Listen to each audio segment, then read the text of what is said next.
Hello student, welcome to YouTube study myself Dinesh Yadav. आज की इस वीडियो में यूपी बोर्ड क्लास 12 के बच्चों के लिए इंग्लिश में जो आपका प्रोज बुक है, प्रोज बुक से आज की इस वीडियो में मोस्ट इंपॉर्टेंट क्वेश्चन लेकर आए हैं, जो कि बोर्ड एग्जाम 2023 में 100% ये क्वेश्चन पूछे जाएंगे। अगर आप बोर्ड एग्जाम 2023 की तैयारी कर रहे हैं तो आज की इस वीडियो को बस शुरू से अंत तक देख लीजिए, क्योंकि आज की इस वीडियो में ऐसे ऐसे क्वेश्चन लाए गए हैं जो कि बोर्ड एग्जाम 2023 में काफी मतलब कि पूछने का चांस है। समझ लीजिए कि देखिए मैं बता रहा हूं, प्रोज बुक जो आपका इंग्लिश का है, प्रोज बुक से आपको देखिए दो तरह के क्वेश्चन पूछे जाएंगे। एक तो आपको शॉर्ट आंसर टाइप के रूप में रहेगा, यानी कि शॉर्ट आंसर टाइप के रूप में जो रहेगा उसमें से केवल 8 नंबर का क्वेश्चन आएगा। 4 नंबर का पेपर में आता है, 2 क्वेश्चन रहता है, यानी 8 नंबर का केवल शॉर्ट आंसर टाइप क्वेश्चन। एक प्रश्न आता है लॉन्ग टाइप का, लॉन्ग टाइप क्वेश्चन जो कि 7 नंबर का वो रहता है। देख लीजिए 8 नंबर, 7 नंबर, 15 नंबर का केवल प्रोज बुक से आएगा। तो समझ लीजिए कितना प्रोज बुक इंपॉर्टेंट है। और आज की इस वीडियो में 8 नंबर तैयारी की बात करेंगे तो समझ ही गए होंगे 60 आंसर टाइप क्वेश्चंस लाए हैं आपके प्रोज बुक में। देखिए टोटल कितने चैप्टर से पढ़ना है, ध्यान समझ लीजिए। जो भी बच्चे 2023 की तैयारी कर रहे हैं उन सबके लिए कह रहा हूं। जो भी बच्चे अभी तक वीडियो को लाइक नहीं किए, प्यारा लाइक कर दीजिएगा। चैनल पे नहीं तो सब्सक्राइब कर लीजिए, क्योंकि इंग्लिश की बेस्ट तैयारी कराऊंगा यहाँ पे, हिंदी की भी, फिजिक्स की, ऑल सब्जेक्ट की बेस्ट तैयारी गारंटी ले रहा हूं। तो आप चैनल पर जुड़ जाइए, चैनल को सब्सक्राइब कर लीजिएगा, है ना। देखिए आपका प्रोज बुक में टोटल कितने चैप्टर्स हैं? 5। पहला नंबर जो आपका है द लास्ट लेसन, इस चैप्टर का नाम ही है द लास्ट लेसन। ये चैप्टर जो है पहला है। इसके बाद दूसरा जो है आपका लोस्ट स्प्रिंग, दूसरा जो चैप्टर है आपका लोस्ट स्प्रिंग है। और तीसरा जो चैप्टर है प्रोज का डीप वाटर है, ठीक है, डीप वाटर तीसरा चैप्टर है आपका। और 4 नंबर जो चैप्टर है द रैट रैप, तीसरा के बाद चौथा क्या है? द रैट रैप चैप्टर है। इसके बाद आखिरी जो चैप्टर है आपका इंडिगो।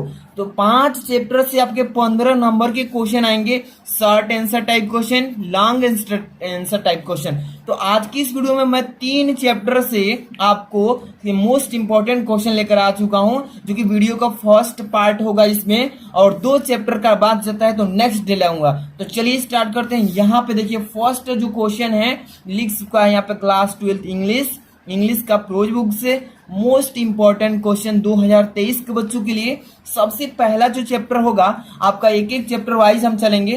पहला चैप्टर जो आपका है देख सकते हैं कि द लास्ट लेसन। इस चैप्टर से आपको 2 क्वेश्चन बताऊंगा, 2 ही क्वेश्चन याद कर लेंगे, मैं गारंटी दे रहा हूं कि एक क्वेश्चन फिक्स है। चलिए फर्स्ट नंबर जो क्वेश्चन इसमें है देख सकते हैं, what did friends feelings about M Hamel and school change. देखिए क्वेश्चन मार्क है। जैसे ही इस प्रश्न को आप पढ़े हैं तो आपको दिमाग में मालूम चल गया कि क्वेश्चन क्या कह रहा है कि what did friends feeling about M Hamel school change कह रहा है ना। इसमें यहाँ पे देखिए व्हाट की जगह पे हाउ लगाएंगे, ठीक है ना। हाउ है, क्वेश्चन में क्या है? HOW है, ठीक है, हाउ है। How did friends feelings about M Hamel and school change, यानी कि फ्रेंड्स की एम हेमेल और स्कूल के बारे में भावनाएं किस तरह बदल गई, ठीक है। तो इसमें प्रश्नों का उत्तर यहाँ पे देखिए साफ साफ अच्छे से समझेंगे एक एक चीज को तो आपको याद भी हो जाएगा, ठीक है। तो ध्यान से देखिए यहाँ पे लिखा है, friends was shocked when he hear the M Hamel was leaving ही द स्कूल फॉरएवर। ध्यान समझिए, फ्रेंड्स वाज शॉक्ड, फ्रेंड्स सदमे में पड़ गया था, when he hear the M Hamel was leaving the school forever, कि एम हेमेल जब स्कूल को हमेशा के लिए क्या कर रहा था? छोड़ रहा था। अब देखिए his feeling now changed together, his feeling now changed together, इसका मतलब क्या कर रहा है कि उसकी फीलिंग अब एक साथ बदल गई थी, यानी कि अब उसको स्कूल छोड़ना ही था। तो उसकी जो फीलिंग थी एक साथ पूरी तरह से शक्ति के साथ बदल गई थी कि मुझे स्कूल हमेशा के लिए छोड़ देना है। अब देखिए he cursed himself for not learning this session, इसका मतलब क्या कर रहा है कि उसने यह सबक न सीखने के लिए खुद का, यानी खुद को सौंप दिया, मतलब खुद को क्या कर दिया? सौंप दिया, ठीक है ना। हिमसेल्फ कॉस्ट मतलब सौंप देना। अब देखिए he forgot all about M Hamel ruler and his cranky nature, ठीक है ना। कह रहा है इसमें कि वह एम हेमेल शासक और उसके कर्क यानी कर्कश कहलाता है, मतलब कि खराब शब्द।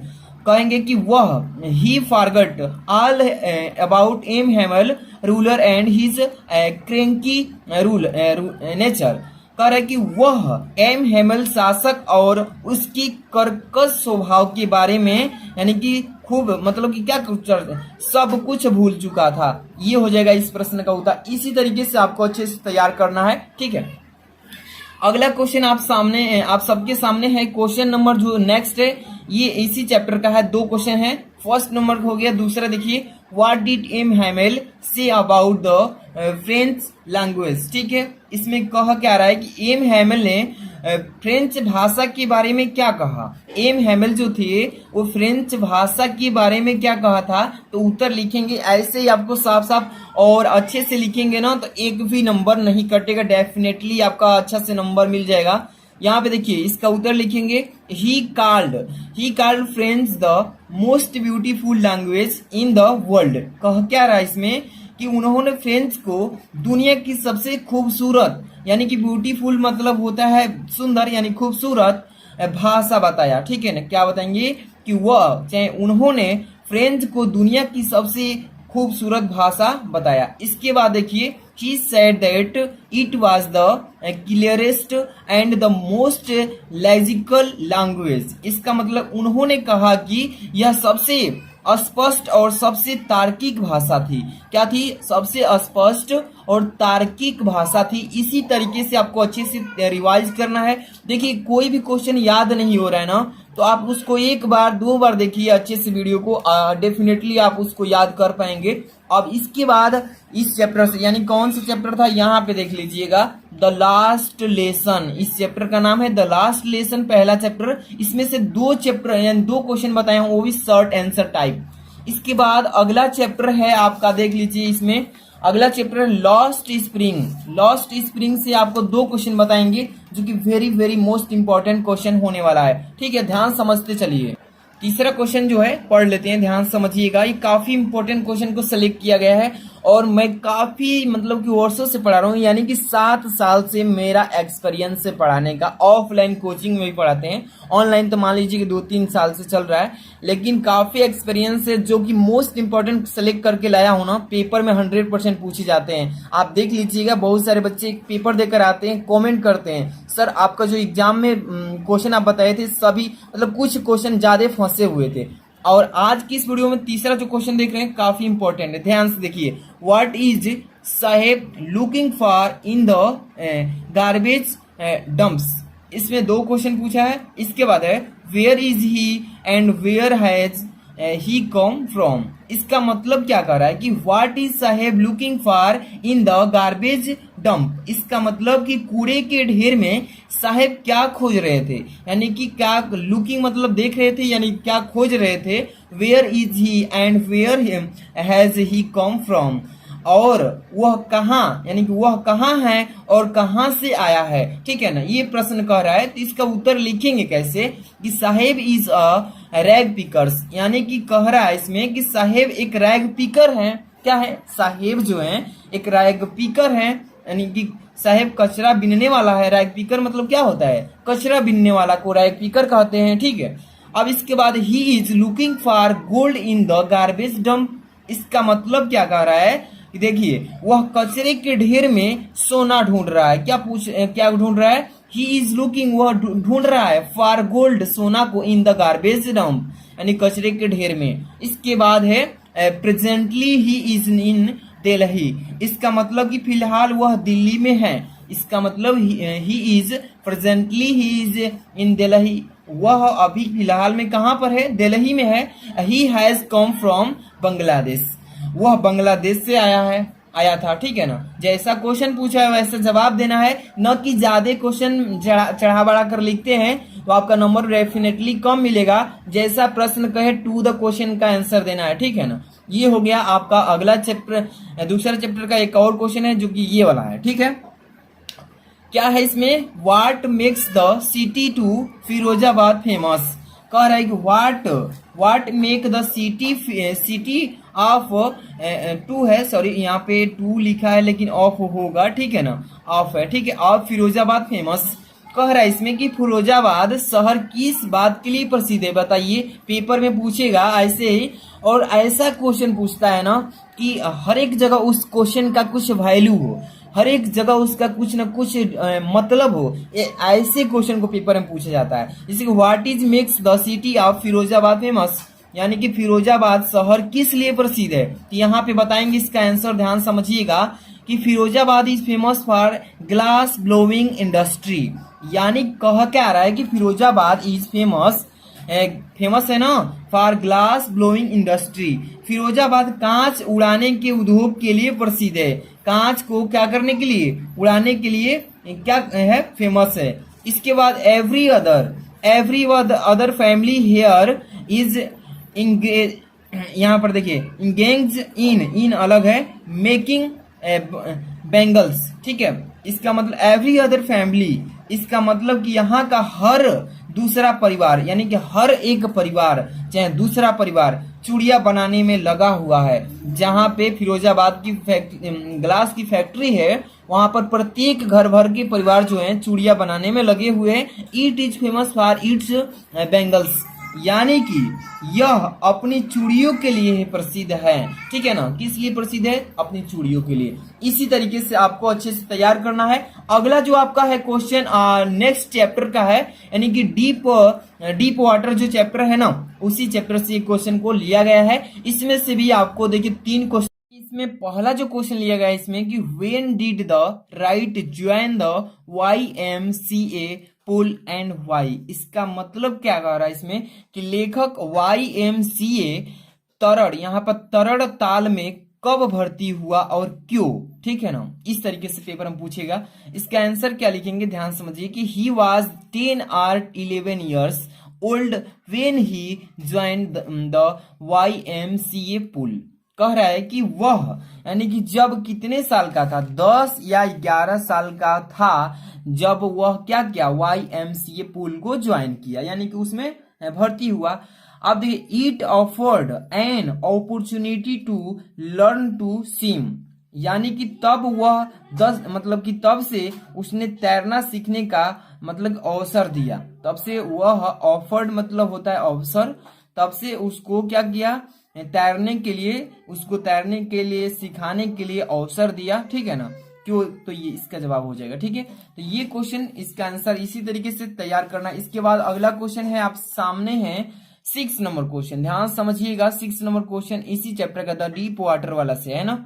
इसमें क्या है कि from where did the peddler get the idea of the world being a rat trap. इसमें ये कह रहा है क्वेश्चन, ये जो क्वेश्चन आप देख रहे हैं ना, काफी इंपॉर्टेंट क्वेश्चन, ऐसे ही पेपर में पूछे जाते हैं क्वेश्चंस। इसको अच्छे से तैयार कर लेना ताकि एक भी क्वेश्चन न छूटे आपसे, और बोर्ड एग्जाम में आए तो आसानी से आप वहां पे सॉल्व कर लें। और ये जो आप क्वेश्चन देख रहे हैं ना, ये वाला आपका द रैट रैप वाला चैप्टर से है, ठीक है ना। रैट रैप वाला जो चैप्टर है उस चैप्टर से इसमें बताएं। इसके आंसर कैसे करेंगे, during one of his wanderings, इसके बाद he was thinking of his rat traps. अब इसके बाद सुडेनली, इसको आप इसका पहले अर्थ समझ लीजिए। From where did the peddler get the idea of the world being a rat trap. इसका मतलब फेरी वाला को यह विचार कहां से आया कि दुनिया एक चूहेदानी थी, ठीक है। इसका हो जाएगा during one of his wanderings he was thinking of his rat trap. इसका मतलब कह रहा है कि अपनी एक यात्रा के दौरान वह अपने चूहेदानी के बारे में सोच रहा था। जब वह यात्रा कर रहा था, उसी यात्रा के करते समय वह चूहेदानी के बारे में सोच रहा था। सुडेनली, अचानक, he was struck by the idea that the whole world about him was nothing but a big rat trap। अचानक वह इस दुनिया, यानी कि इस विचार में फंस गया कि उसके बारे में पूरी दुनिया एक बड़े चूहे के अलावा कुछ नहीं है। ये हो जाएगा इस प्रश्न का उत्तर। इसी तरीके से तैयार करना है। इसके बाद लास्ट है इस चैप्टर का, जो द राइट रैप वाला चैप्टर है, इसका आखिरी क्वेश्चन है जो कि मोस्ट इंपॉर्टेंट। इसका अगर पीडीएफ सारे क्वेश्चंस का चाहिए, आपको वीडियो को डिस्क्रिप्शन में टेलीग्राम का लिंक है, वहां पर ज्वाइन हो जाना है और वहीं पे आपको इसको पीडीएफ दे दिया जाएगा। अगला क्वेश्चन क्या है, what did Edla still entertain the peddler even after she knew the truth about him।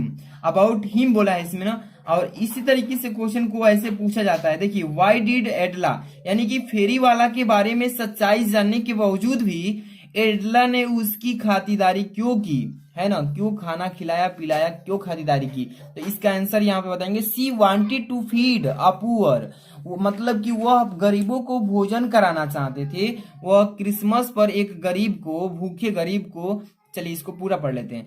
C wanted to feed a poor hungry man on Christmas and make him feel home like she wanted to have him enjoy a day of peace with him. इसका मतलब पहले कहाँ तक, ध्यान समझिए, यहाँ पे जो है मतलब फुल स्टॉप तक देख लेते हैं। She wanted to feed a poor hungry man and Christmas and make him feel home like, मतलब कि वह क्रिसमस पर एक गरीब भूखे आदमी को भोजन यानी खाना खिलाना चाहती थी और उसके घर जैसा महसूस कराना चाहती थी, कि वह चाहती थी कि वह उसके साथ शांति के दिन का आनंद उठाए। ये रहा इस प्रश्न का उत्तर। जितने भी मैंने क्वेश्चंस को कराया है, ध्यान समझिएगा, जितने भी मैंने क्वेश्चंस को कराया है इस वीडियो में, इसको 2 बार देखिए, 3 बार वीडियो को देखिए। इसके बाद में आपको अगले चैप्टर्स जो बचे हैं, द राइट ट्रैप वाला से, डीप वाटर से भी अभी 1-2 क्वेश्चन आएंगे, ठीक है ना। अब इसके बाद 2-3 क्वेश्चन और, मतलब कि 5 क्वेश्चन इस दोनों चैप्टर से लाएंगे, वो भी मोस्ट इंपॉर्टेंट। तो इसके लिए क्या करना होगा, कल ही आएगा। तो चैनल को सब्सक्राइब नहीं किया तो प्लीज कर लीजिएगा, आप ही लोग के हेल्प के लिए मैं इतना कर रहा हूँ हार्ड वर्क। तो चैनल को सब्सक्राइब करके लाइक कर दीजिए वीडियो को। मिलते हैं नेक्स्ट वीडियो में। Thanks for watching.